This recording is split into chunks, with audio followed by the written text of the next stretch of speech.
Welcome to the Morning Glory Project, Stories of Determination. I'm your host, Betsy Graziani Fossbender. Like in nature, we see determined flowers and vines clinging to life and seeking light. So are Morning Glory people.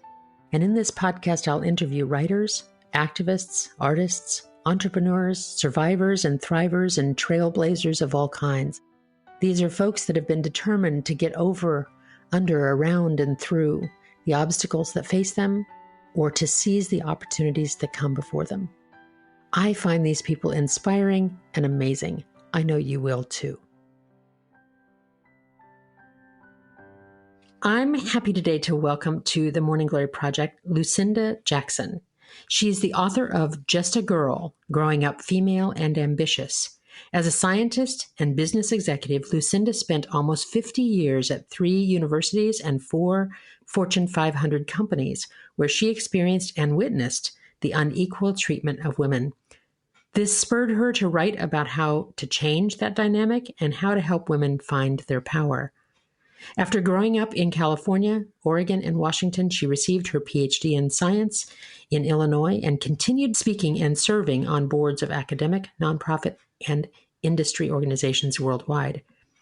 After Peace Corps volunteerism in Palau and teaching science in Mexico, Jackson and her husband returned recently to their home near San Francisco, where she enjoys her fantastic women friends, reading, exercising, and helping others.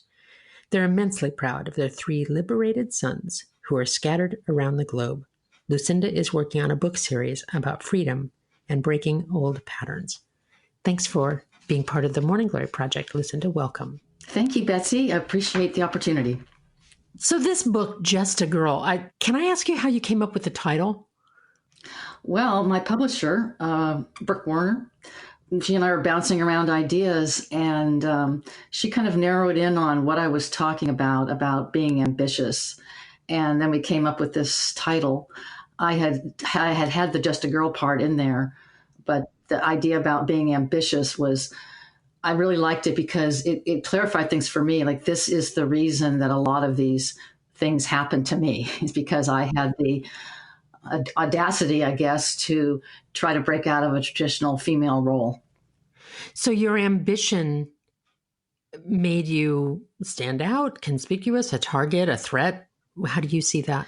Yeah, all of those, Betsy. It started really young when I was good in math and science in school, and hid my work so that boys would like me, because I was told by my father that boys didn't like smart girls.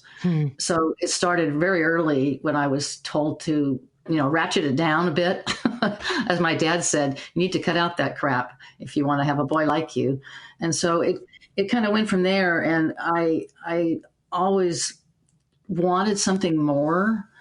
Even as a very small child, I think a lot of it, Betsy, came from my parents' relationship that was very traditional. My father was the boss and the tyrant, and my mother was subservient. And I saw his life where he had a job and money and freedom, and I wanted that life, not my mother's life, where she had no voice. She was subservient to him in every way. And it put me in a position going forward that I was always in places where there were no other women. I was the first one. I was a pioneer in many, many situations in my classes in school. Even in high school, I was the only girl in my physics class.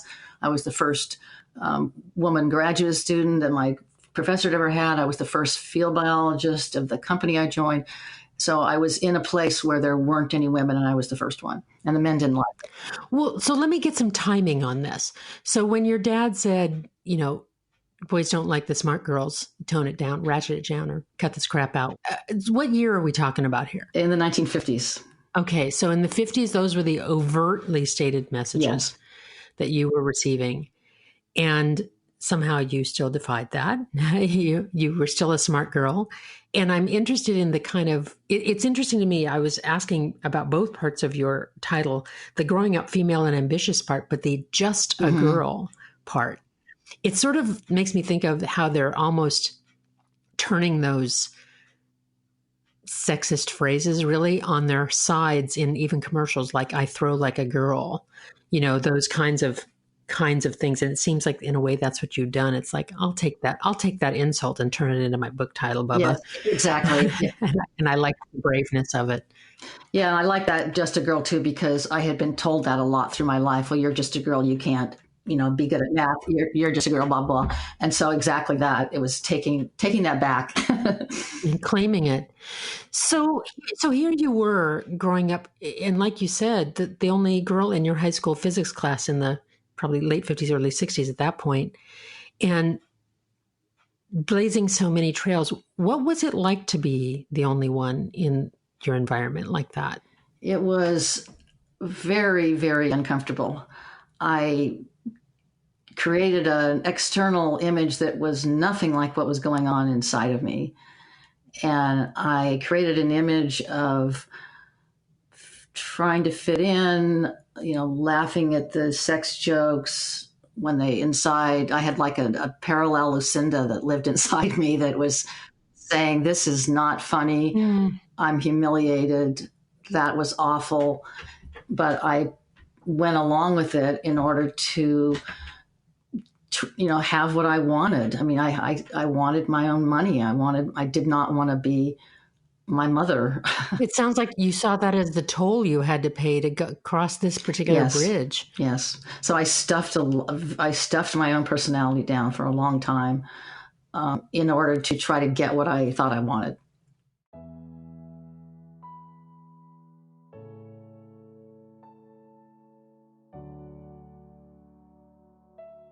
It strikes me as you tell me this story how many other people of different kinds have experienced this, whether you're Jackie Robinson and you're the first Black man in the major leagues, or whether you're a gay person kind of hiding that or pretending it doesn't bother you when they make the jokes and you're the only out person, or you're not even out for that matter.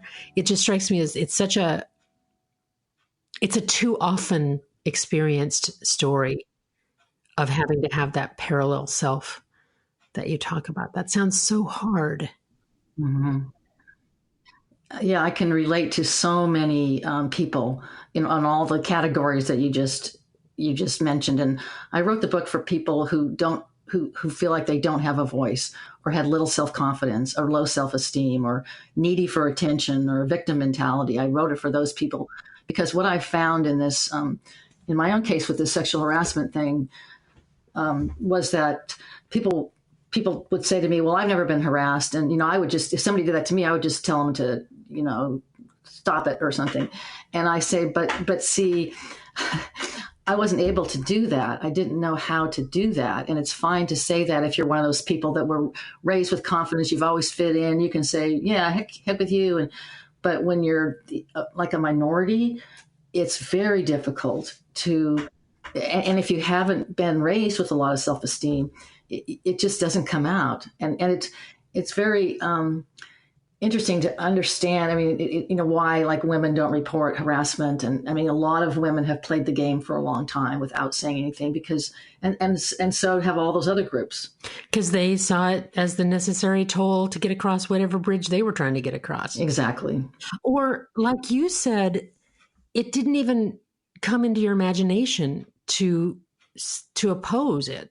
Right. It sounds like. And if you have a dad telling you boys won't like you if you do that, and you've been told to stop it, to not be so much of yourself.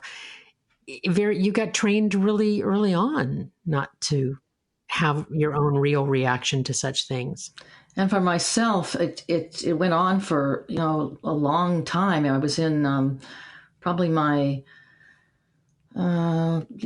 just around 30 when I finally started coming out of that and realizing, I sort of found myself waking up angry and irritated and sort of realizing I was my mother. At that time, I'd gone to college, I'd gotten married, I got my first job, but I was acting martyrish and I felt small and sad and tired.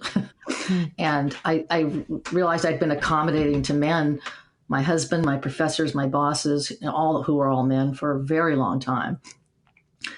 And, I'd been a victim of nonstop harassment. So I just kind of walked around with this crushing feeling in my chest. And that's when I started making some changes. So I want to come to the changes in a moment, but before we go there, tell me what you mean by nonstop harassment, because I'm guessing that somebody say of a more recent generation perhaps might be hearing this and not know what that was for you. Right. Can you kind of tell me a couple of stories about what that looked like? Yeah, it's interesting. I learned a lot of this, later in life. I didn't really understand what was going on or why it was happening. But now I know that it's about power plays and bullying. That's what it is. And I kind of figured out there were two types. The first type of harassment I call keep us down. And that was just the standard, everyday, unwelcome sexual advances, requests for sexual favors, verbal or physical conduct. So stuff like, my high school teacher running his hands up my thigh and sending me cards about sex. My boss in my first science job attacking me at a field research site in a cornfield. When you say attacking you, what do you mean? Grabbing me, kissing me, putting his hands on my breasts, telling me he wants to have sex with me. And things like my science professor in my graduate school pressuring me to spend the night with him at the research station, being fired because I wouldn't sleep with my boss, being called fried eggs. My boss and my science colleagues at my company had a nickname for me called fried eggs because I was flat-chested and they thought my breasts looked like fried eggs. So that's just run-of-the-mill sexual harassment. That's one type. And what's the other type? The second type is what I started experiencing as I got more ambitious and as I rose up the ranks. I got harassed. Some of the overt sexual stuff went away, but this kind I call keep us out. It's about demeaning and humiliating somebody based on their sex, and or trying to protect the male hierarchy. And so things like a boss fabricating and telling everyone, including my husband, that I was having an affair in order to create doubt about my character and, destroy me professionally. Another boss accusing me of cheating on my expense report to invent grounds for firing me because I was the only woman there. And he had overtly told me, we don't want women here. Professor blaming me for mistakes he made in order to protect his own reputation at my expense when I was the only female graduate student. He picked me to blame, right? Gee, who could I pick? So there's two types in there. The first one is getting a little better because it's easier to spot, but it's not over at all, Betsy, because look at, the Brett Kavanaugh thing, the Bill Cosby thing took 60 women and 50 years to get him convicted. And who knows about Harvey Weinstein. So that really overt stuff is not even really clarified yet or gone today. And then this second one, this more subtle type of keep us out, is still very much there. And I today mentor a number of young women who are still dealing with that second category and pay inequity and that kind of stuff. Well, what's interesting too about your story and of the articles of yours that I've been able to read too, that you don't see yourself as a victim in that kind of capital V victim way. You're not kind of just out whining about all these bad things that have happened. You're talking about this as a sociological reality. This is what's going on. And you're a strong, articulate, intelligent, accomplished woman. And still this, I think that people tend to think this stuff happens only to kind of, for lack of a better term, gentler or wimpier or less powerful kinds of women than you are. And here you are, this kind of, clearly smart, accomplished powerhouse of a person, and it's still relentless. It's still, it's a cultural thing. And in America, I've studied a lot. I did a lot of research for my book. I think it's one of the only memoirs that actually has references in the back. Right. I wanted to focus on America because I think we have a particularly, patriarchal society here in this country. Which is ironic, isn't it? We've tended to look at countries in the Middle East or other places and think of how they treat women as so backward from how we do. And certainly there are lots of opportunities here in the US. I'm not trying to compare, but isn't it interesting that the sexism and discrimination just takes a different form here? It's not, we're not being forced to wear burqas by any means. That's a different kind of oppression. But this is still going on today. Yeah, I'm particularly focused now on getting women into leadership positions because every company you look at in the United States, there's pretty good hiring, equal men and women. But by the time you get to the higher ranks, there's like 10% women at the most and 90% white males. It's quite an issue in our country, in my opinion. You know, what's interesting about that is I think that women tend to get the blame for that. They say, oh, well, it's just because she wasn't tough enough to make it, or she went on the mommy track instead, or those kinds of things, as opposed to saying, wait a minute, we've built an architecture that makes the high rafters of this structure impossible for women to participate in lots and lots of ways. Yeah, you're right. You're right. I do have advice for both men and women who are interested in changing the current dynamic. So that's what I concentrate on in my book. Yeah, absolutely. Like, let's change this. And there's plenty of men who are interested in going along with it, helping to make some societal changes. But there's some things we need to do. You know, it also strikes me, you alluded earlier to the kind of idea that, why don't women just say stop it? Or why don't they just say knock it off? Or call the police or report it to the police. Or call the police or report or whatever. Why don't they do that? Which is, it's interesting. I think that when we look backward at the era of the 50s, 60s, and 70s, young women today say, well, why didn't you just? And I always think, oh gosh, they're measuring yesterday's behavior by today's yardstick of having the kind of information that they have now. But you're even saying that today women are still having a hard time saying this. Oh yeah. Even in the Me Too generation, even in this. Do you think it's getting easier or harder for women to speak up because of the Me Too movement? Well, that's a great question because certainly there's a backlash. And I knew this was going to happen. There's, Me Too came out, and then the whole thing with men being afraid to mentor a woman at work, being afraid to have a luncheon with a woman. Mike Pence won't even, meet with a woman because now they're afraid of us, right? That we're going to call them out. Right. So that's been a big problem for women in business now. And so it's not going away.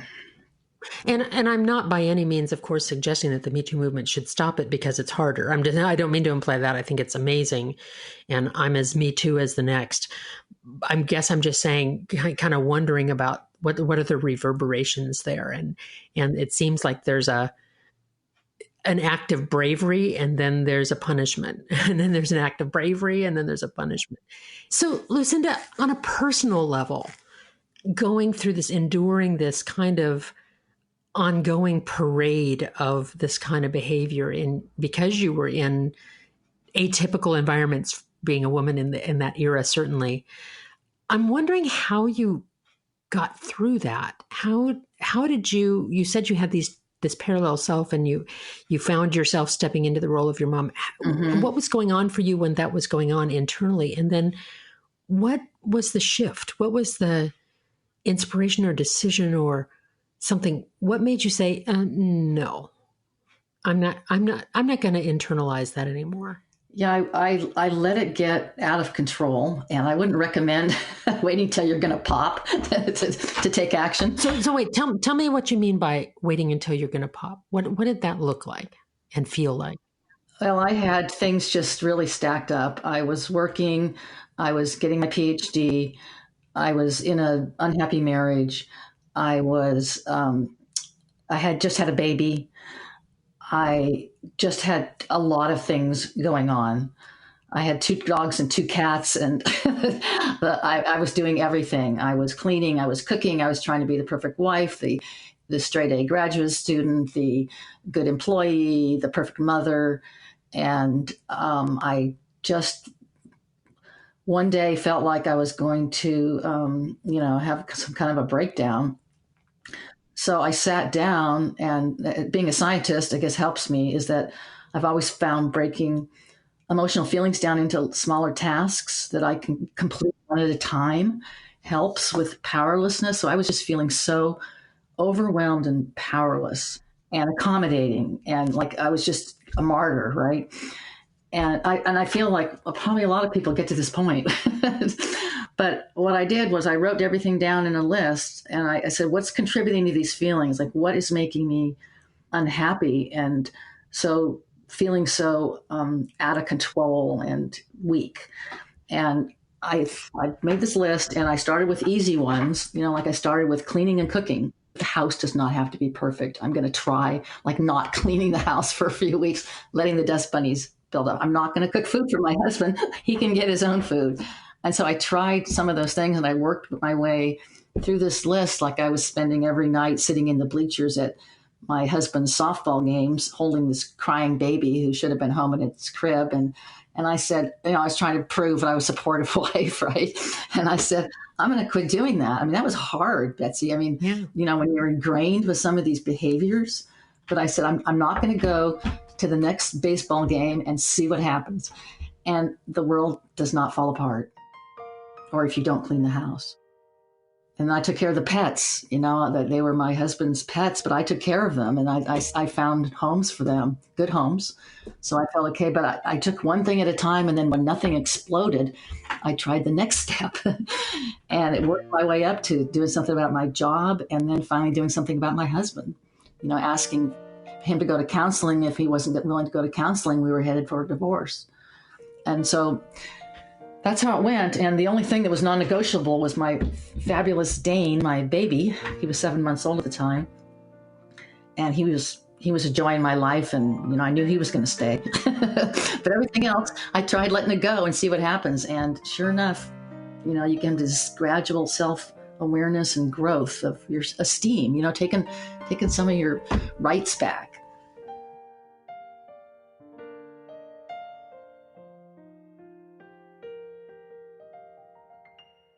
And did your husband go to counseling? Once. And so I'm guessing that that's not the marriage that you currently inhabit. Yes, it is not. I didn't mean to assume such, but yeah. So I did get divorced and finish my Ph.D. and move. Mm-hmm. So I like this how you brought your scientist self to the problem, that it wasn't about not feeling the emotions, but it was about setting those aside while you were solving the problem. Yes. There's something kind of wonderful about that. Yes. I think a lot of people make the pros and cons list, right? One way or another. But it sounds like you sorted it not just into the pros and cons, but into the what are the things that I can control and what are the things that I can't. Yeah. And what I can do without. What if I give up doing this? Is the world going to explode? Yeah. Amazing how many things that we don't think are optional or that we just kind of robotically find ourselves going through, we suddenly say, no, wait a minute, why am I doing that?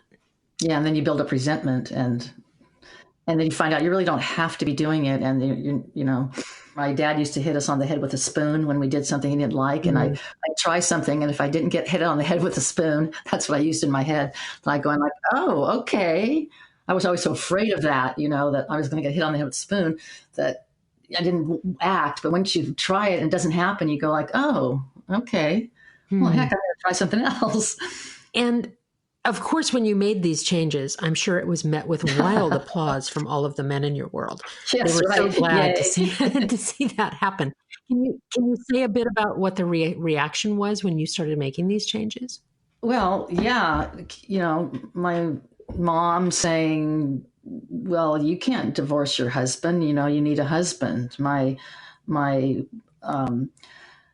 professors saying, well, what? You're not going to do what I say anymore? I mean, there was a lot of reactions, but not as bad as I had imagined. Really? Yeah. So that's what kept me going. You didn't get hit on the head with a spoon. Yeah. I was still alive. It wasn't as bad as I thought. And I think that's some of my advice to people, like try things, be brave, try some things, and you'll see that I mean, your imagination is way worse than the reality. Mm. Well, and also it sounds like there was also an internal shift that made that so too. It's sort of, you got to the spot where, and tell me if I'm guessing this right, but it sounds like you got also willing to have somebody not be all that thrilled with you at every minute. You weren't trying to please everybody, and you were willing to live with them not being so pleased. Yeah. And a couple of ways I dealt with that pushback was that I searched, down in my soul for memories of better times when I had stood up for myself. And I think that's good advice for anybody. I mean, you can look in your life, and like there was a time when I was in college, when I was a waitress, and I joined in with other waitresses to get the manager fired who had been pinching our butts all the time. And we got him fired. And I remembered back to that and think, I did that at one time. And my baby Dane, I stood up for him all the time. And I thought, well, I don't want anybody bullying him. Why am I letting people bully me? So I thought about those kind of things. I just go deep down inside to find times when you had been brave. And those helped me get a lot of new strength. I like that, Lucinda. I like the idea of finding those brave moments that you've had in the past and using them and saying, well, I did it then, I can do it now. It makes me think of, it sounds like a silly analogy, but those ropes courses that a lot of organizations want you to go on, where you climb poles. I've done that. Yeah, me too. And a lot of people who've been in corporate settings or even nonprofit organizations, and they go on these ropes courses where they climb poles and walk across rickety bridges and cheer each other on. It sounds like it's like, if I can do that, then I can do this. And it sounds like for you, that was those moments of tapping into, wait a minute, I do have some strengths that I'm tabulating, and I can count on those. I can count on me. Yeah. And it's not one big, aha moment like they like to have in books. Like this is the culmination. Right. It's iterative, as little baby steps at a time. And another thing I learned was I did move back to California because I had moved around the country for my job and my husband.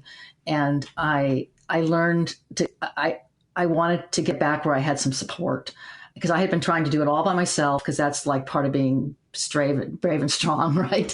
And I realized that I needed my network. So I moved back, and I had my sister, I had my old friends who knew me, who really knew me, and that's one of my big advices for women in these kind of situations today, is to get a network and stick with other women and build that and get yourself strong by being with others. And not thinking that you have to do it by yourself, because it's not a good way to go. The other thing that was happening at the time was I started looking outside of myself. And that's another piece of advice I have for people, like really poke your head up and look around. And I saw Gloria Steinem, and I saw the first sexual harassment case before the Supreme Court being ruled in the woman's favor. And I thought, oh, wow, this isn't just me. Because I was definitely into a whole thing of self-blame. I thought it was me, right? I'm causing this.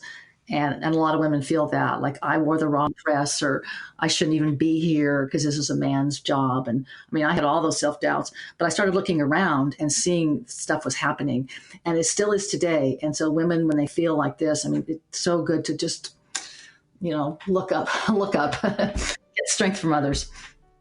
Good advice. So your book is Just a Girl Growing Up Female and Ambitious. And I know that you mentor women and you work with organizations to help continue to break these barriers and to change culture within organizations and perhaps within our larger American culture as well. Lucinda, thank you so much for your time and for this inspiring conversation. I'm so glad to have had you and glad to have learned about what you know about. I've got lots more to learn from you, I'm thinking. Well, likewise. Well, thank you so much, Betsy. Nice talking with you. In the extra blooms department after my conversation with Lucinda Jackson today, I got to tell you, my brain is just buzzing. I'm realizing how many connections I could make. And whether you are female, whether you are trans or gay or of color or from a different culture than you find yourself in, or even of a different age. I think this idea of being other, of finding that we acquiesce and smile along and don't want to make waves and don't want to cause trouble, that's just so woven into us. And I'm thinking about Lucinda's dad telling her, boys won't like you if you are too smart. And I'm remembering being told similar things as a little girl by my grandmother when I was winning a game of Monopoly. And she took me aside and said, the boys don't like it if you win. How many of those little messages have we internalized? And even if we don't consciously, with above the eyebrows in our brains, even if we don't believe them, they seem to still be woven into our cells somehow. And we find ourselves following a pattern that we don't even know we're following.